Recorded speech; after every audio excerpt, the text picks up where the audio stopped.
BNP এখন তাদের দলের থেকে নিরাপত্তা পাওয়ার জন্য জামাত ইসলামী যোগ দিচ্ছে, কারণ নিজেরা মারামারি করে 5ই আগস্টের পর 200 জনকে হত্যা করেছে। আজ তার দলের কর্মী নিজের দলের কাছে নিরাপত্তা নাই, তারা দেশবাসীকে নিরাপত্তা দেওয়ার প্রশ্নই ওঠে না। 18 বছরের বয়স নেই কোনো ভয়, এই বয়স অন্যায় কোথাও মাথা নোয়াবার নয়।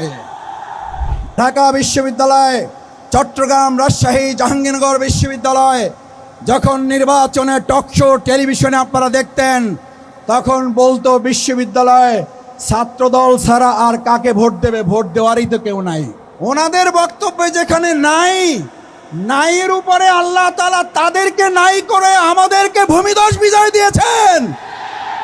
আর এই চাঁপাইনবাবগঞ্জে তারা বলেছেন মুখের কথায় 5 থেকে 6% আছে, তাহলে চাঁপাইনবাবগঞ্জে কেমন বিজয় হবে?